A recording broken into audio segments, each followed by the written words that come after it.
สมเด็จพระนิธิถาธิราชเจ้ากรมสมเด็จพระเทพรัตนราชสุดาสยามบรมราชกุมารีเยี่ยมยามและเปิดโครงการช่วยเหลือสร้างห้องการครูพร้อมมอบอุปกรณ์รับใช้การเรียนการสอนได้ซ่อมแปลงโรงงานน้ำดื่มให้แก่โรงเรียนวัฒนธรรมป้องกันความสงบ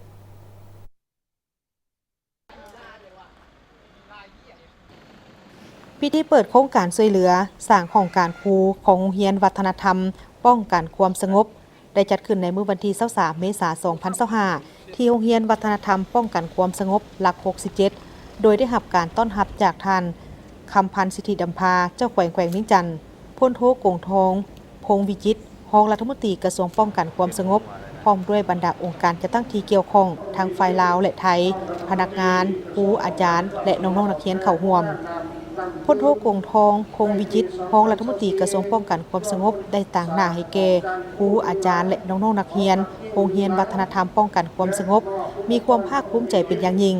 และถือเป็นเกียรติอย่างสูงที่ได้มีโอกาสถวายการต้อนรับสมเด็จพระนิธิถาธิราชเจ้ากรมสมเด็จพระเทพพระราชสุดาสยามบรมราชกุมารีแห่งราชอาณาจักรไทยพร้อมด้วยคณะเสด็จเยี่ยมยามโรงเรียนวัฒนธรรมป้องกันความสงบในครั้งนี้สำหรับกิจกรรมการเรียนการสอนนับตั้งแต่มื้อได้รับการสร้างตั้งเป็นต้นมาโรงเรียนวัฒนธรรม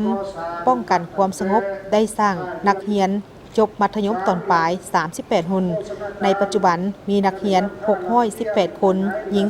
264คนมีห้องเรียน15ห้องมี2ชั้นเรียนคือชั้นม.6 และม.7 สร้างนักเรียนเก่งขันเมืองได้17คนหญิง10คนและนักเรียนเก่งขันแขวงได้8คนหญิง4คนพร้อมกันนี้ในระยะที่ผ่านมาครูอาจารย์และน้องๆนักเรียนก็ได้เข้าร่วมฝึกอบรมทั้งภายในและต่างประเทศโดยเฉพาะแมนอยู่ราชอาณาจักรไทยนอกจากนำไส้ทุนฮ้อนของรัฐบาลแล้วโรงเรียนยังได้รับการสนับสนุนช่วยเหลืออันล้ำค่าจากโครงการอันเนื่องมาจากพระราชดำริของสมเด็จพระนิธิถาธิราชเจ้ากรมสมเด็จพระเทพพระราชสุดาสยามบรมราชกุมารีซึ่งเริ่มตั้งแต่ปี1992เป็นต้นมาด้วยการช่วยเหลือดังกล่าวนี้เฮ็ดให้โรงเรียนได้รับการพัฒนาอย่างต่อเนื่องทั้งทางด้านพื้นฐานโครงสร้างและความรู้ความสามารถของครูอาจารย์เป็นต้นแม่นการช่วยเหลือก่อสร้างหอพักศิรินธร4หลังอาคารเรียนรู้ศิรินธร1หลังเรือนครัวนักเรียน1หลังอาคารเรียนคอมพิวเตอร์2หลังประกอบด้วยอุปกรณ์ทดลองและอินเทอร์เน็ตพิเศษในโอกาสของการมาเยี่ยมยามของสมเด็จพระนิธิถาธิราชเจ้ากรมสมเด็จพระเทพพระราชสุดาสยามบรมราชกุมารีครั้งที่ผ่านมาโรงเรียนวัฒนธรรมป้องกันความสงบได้รับการช่วยเหลือสร้างห้องการครู1หลังหอพักหญิง1หลังและอุปกรณ์รับใช้การเรียนการสอนและซ่อมแปลงโรงงานน้ำดื่มนอกนั้นก็ยังได้รับทุน